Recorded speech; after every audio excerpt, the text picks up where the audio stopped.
This call is now being recorded. Hello, first year. Olá, primeiro ano.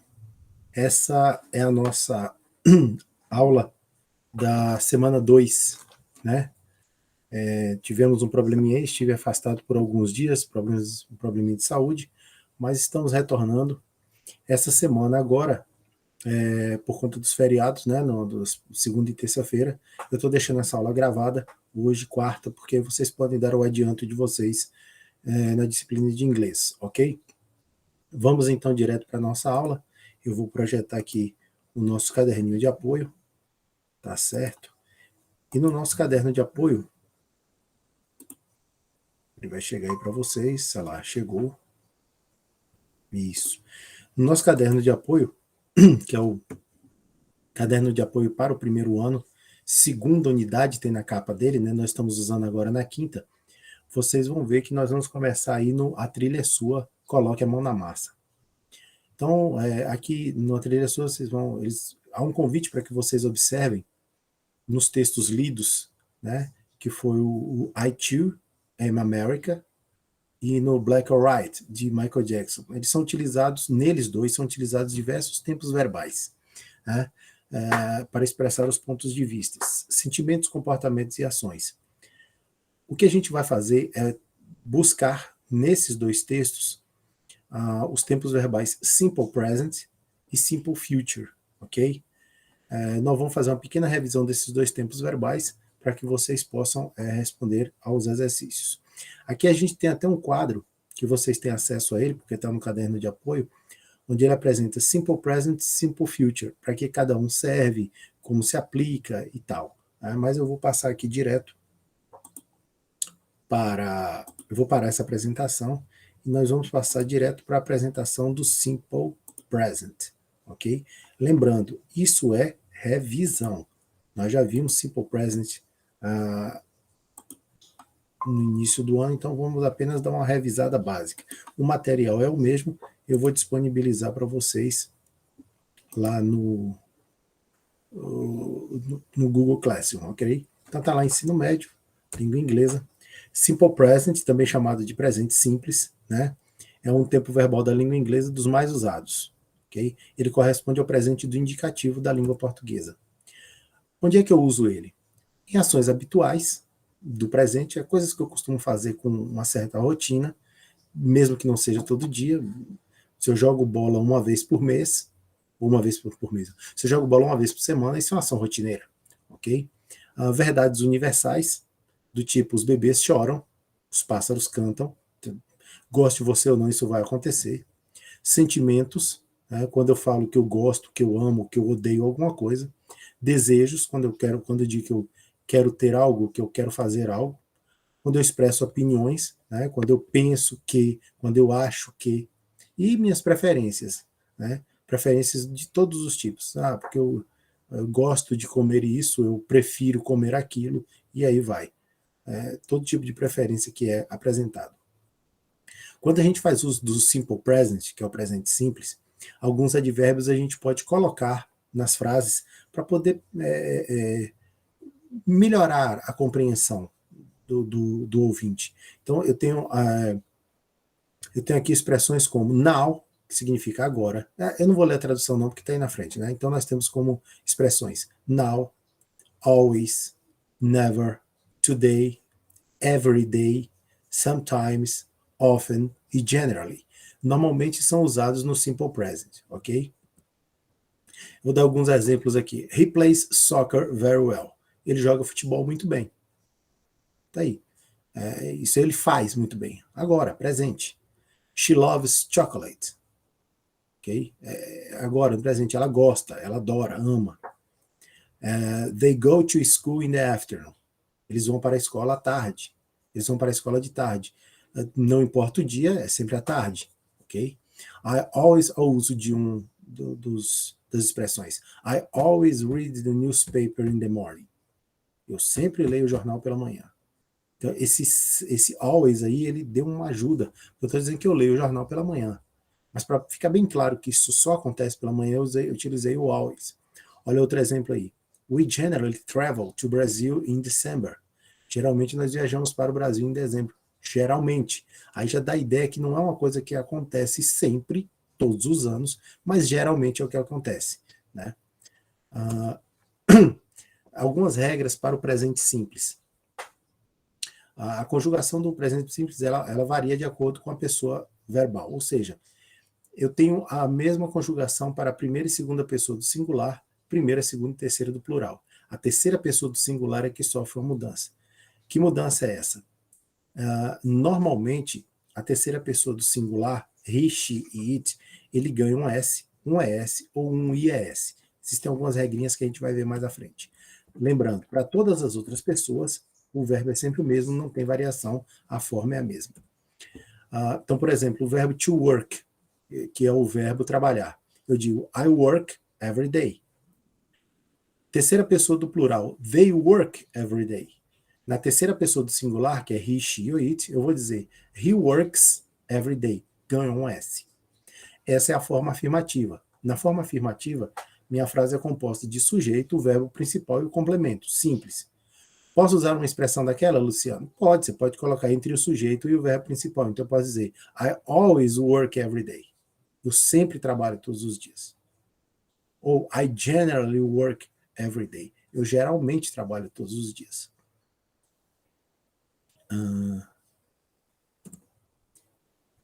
Regras para he, she e it, para a terceira pessoa do singular. Vamos ver algumas. Bom, algumas são um pouco complicadas. Por exemplo, quando você tem um verbo que você vai usar ele no tempo presente para as pessoas he, she, it, você deve estar atento, porque se ele terminar com S, com SS, SH, CH, X, Z e O, esses verbos devem ganhar um ES. Então, eu vou dizer, por exemplo, I fix, eu conserto. He fixes, ele conserta, ganha um ES, porque termina com X. You wash the dishes, você lava os pratos. She washes the dishes, ela lava os pratos. Ganha um ES, tem que terminar em SH. Da mesma forma acontece com o verbo watch, que é assistir, watches, para he, she, it. Kiss, beijar, termina em SS. Kisses, go, que é o verbo ir, goes, né, para a terceira pessoa do singular. Fiz e fizzes, ok? Então, para SS, SH, CH, XZ e O, acrescenta um S. Outra regra, eu acho que... Não pulei não. Outra regra é aquela que diz que termina em IES. Essa regra precisa ter um cuidado, porque assim, o verbo no tempo presente, ele tem que terminar em Y, e antes do Y tem que ter uma consoante, qualquer uma, mas precisa ter uma consoante. Se encaixar nessa descrição que eu dei, verbo termina com Y, consoante antes do Y, você retira o Y e acrescenta o IES no lugar. Então ali eu tenho fry, para he, she, it, fries. Eu tenho fly, para he, she, it, flies. Eu tenho study, para he, she, it, studies. Ok? Lembrando, no caso dessa regra anterior, precisa ter uma consoante antes do Y. Se tiver uma vogal, cai nessa outra regra aqui, nessa observação. Se tiver uma vogal antes do Y, Luciano, tá bom, o verbo termina em Y, show. Antes do Y tem o quê? Consoante. Tira o Y e é S. Ô, Luciano, mas não tem consoante não. Aqui antes do Y tem uma vogal. Tem uma vogal? Tem, beleza. Regra geral nele. O que a regra geral nos manda fazer? Apenas acrescentar um S ao final. Então eu tenho say, olha lá, termina em Y, vogal antes. Seis, apenas acrescentei o S.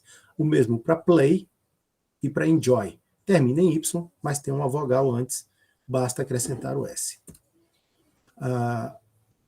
Precisa ter cuidado porque o verbo to have é um verbo irregular, ele não segue essas regras, ele tem um formato próprio para he, she, it. O verbo to have é o verbo ter, é o verbo ter. Então eu conjugo I have, you have. Para he, she e it eu vou usar has. Qual é a regra, Luciano? Não tem regra. Esse aí você tem que decorar mesmo, não há regra. É um formato próprio. Se ele seguisse regra, ele ganharia apenas um S ali em have, mas ele não segue. Então, você precisa saber essa informação. Na forma negativa do Simple Present, a gente precisa utilizar o verbo auxiliar. Na verdade, o verbo auxiliar a gente utiliza na língua inglesa sempre para nos auxiliar a formar frases negativas e interrogativas.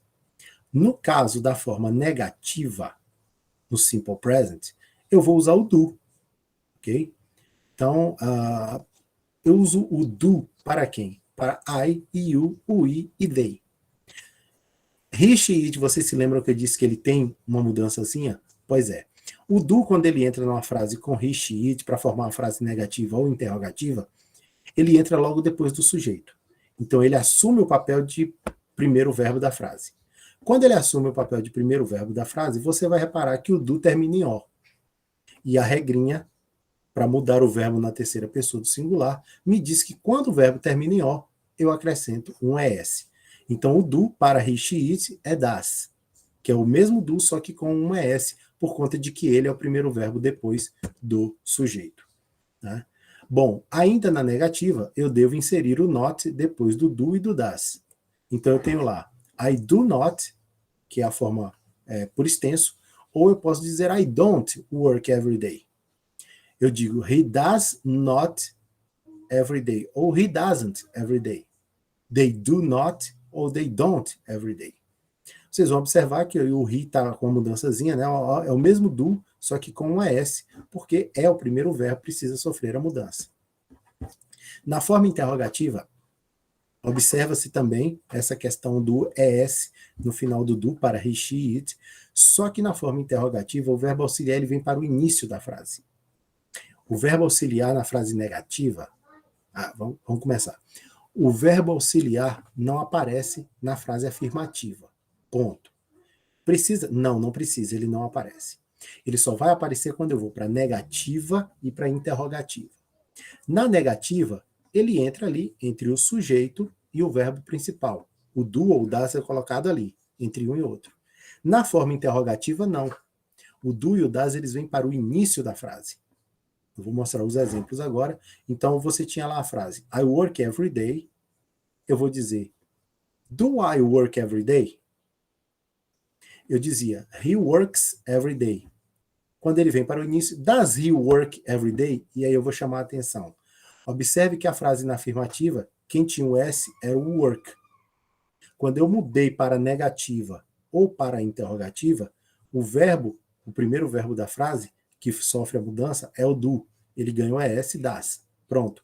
O restante dos verbos não precisa mais ser alterado. Ok? Outra coisa a chamar a atenção de vocês é que, reparem, nas frases que eu dei exemplo, nenhuma delas tem ponto de interrogação. Em inglês, mesmo que a frase não tenha um ponto de interrogação, o que gramaticalmente estará errado, mas mesmo que ela não tenha, você consegue iniciar a leitura sabendo que é uma pergunta. Por quê? Porque você começou a leitura e percebeu que ali tem um verbo auxiliar. Temos ainda as short answers, que são as respostas curtas, né? A resposta curta, que é mais usada, você faz uma pergunta, por exemplo, do you want to dance? Você quer dançar? A pessoa responde, yes, I do, ou no, I don't. Isso é uma resposta curta.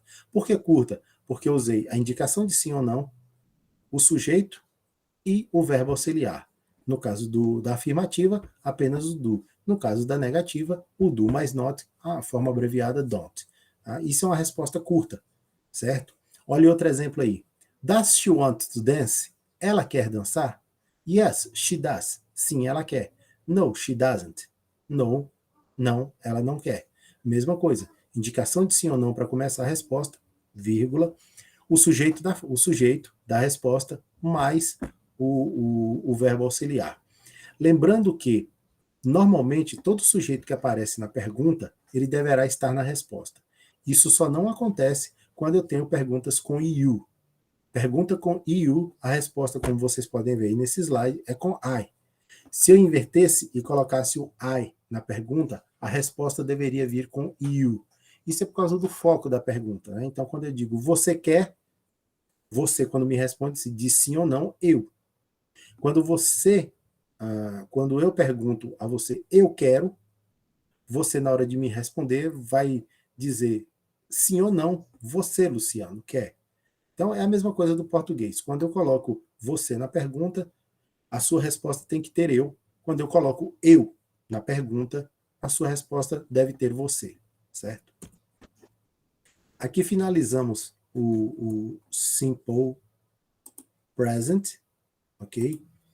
E aí nós vamos passar para a nossa revisão do Simple Future, que é o futuro simples. Cadê ele?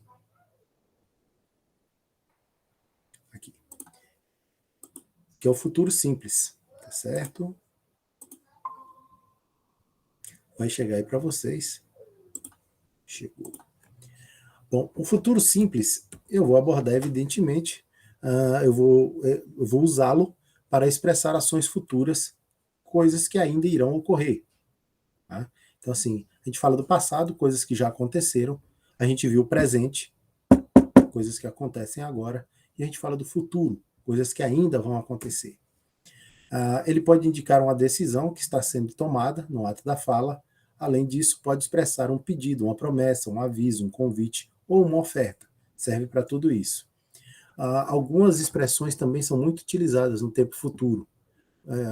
São expressões que a gente coloca na frase para dar uma compreensão melhor do que está sendo dito. Por exemplo, eu uso tomorrow, que significa amanhã. Eu uso soon, que significa em breve. Eu utilizo the day after tomorrow, depois de amanhã. Eu utilizo next week, próxima semana. Next month, próximo mês. Next year, que não está aí, mas é próximo ano, certo? Tem. Havia esquecido.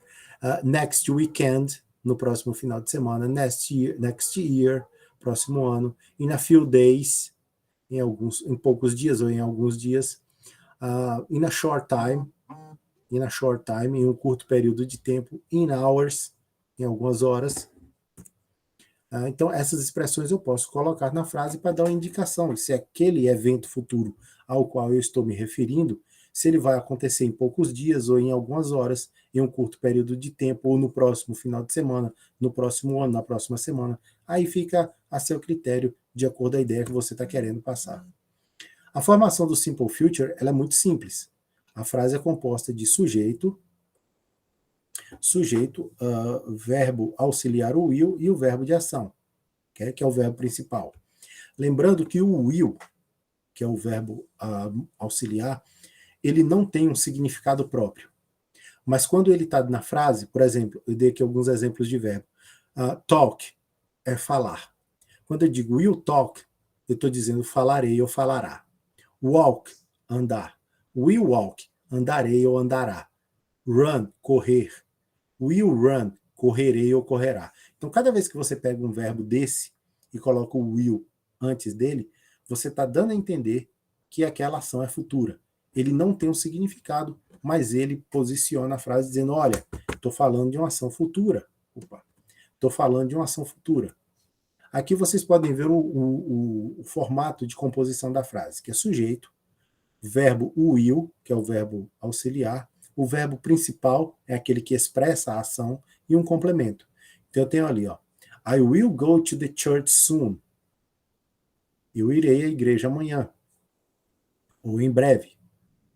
Posso abreviar, Luciano? Pode, você pode abreviar o will. I'll. Então, o I com o apóstrofo e os dois L's do will. I'll go to school. I'll go to church soon. I'll go to church soon. É a mesma coisa, eu irei à igreja amanhã ou em breve, certo? No formato negativo, o will ele ganha o acréscimo do not. Então eu vou dizer I will not go to church soon. E a abreviação na negativa, eu devo abreviar o will junto com o not e não com o I. Então eu vou dizer I won't go to church soon.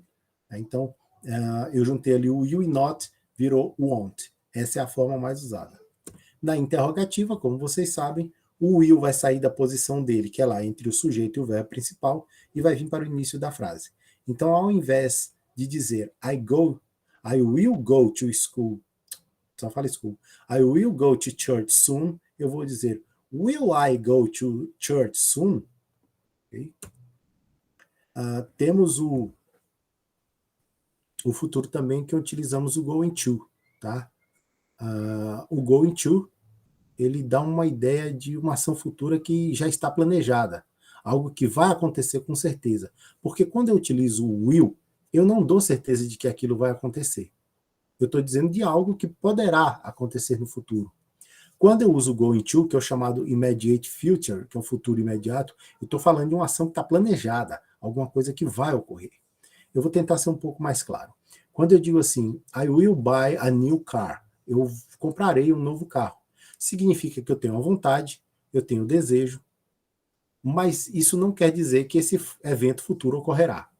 Quando eu digo I'm going to buy a new car, eu estou indo comprar um novo carro, significa que eu já tenho tudo encaminhado, eu estou indo lá fazer a compra, pagar e sair com o meu carro novo. A ideia é bem essa. Quando eu digo will, significa que eu não tenho certeza de que aquilo vai acontecer. Quando eu uso going to, sim, eu tenho essa certeza. O going to, ele é utilizado sempre junto ao verbo to be. Então eu digo, I'm going to, ou he is going to, she is going to, you are going to, por exemplo. Há algumas expressões aí, ó. I'm going to, you are going to, she is going to, we are going to, e they are going to. O formato afirmativo para ele. I'm going to go for a walk. Eu vou dar uma caminhada. Se você disser essa frase para um falante da língua inglesa, ele entende que você está ali pronto, já vestido, trocado, calçado, já no jeito de sair, certo? Alguém está ali esperando, alguma coisa do tipo. Mas é uma ação planejada, algo que vai acontecer. Na negativa, eu vou colocar o not depois do verbo to be. Então, eu vou dizer I'm not to go for a walk. Ok? I'm not going to go for a walk. E na forma interrogativa, o verbo to be vem para o início da frase. I am going to for a walk. Am I going to for a walk? Eu vou dar uma caminhada? Estou perguntando. Existe a certeza? Bom, obviamente sim, existe a certeza de que aquilo vai acontecer. Você está fazendo uma pergunta de algo que você já sabe o que vai ocorrer. Esse aqui foi o future, né, o simple e o immediate. E aí agora a gente vai voltar aqui para o nosso caderninho de apoio.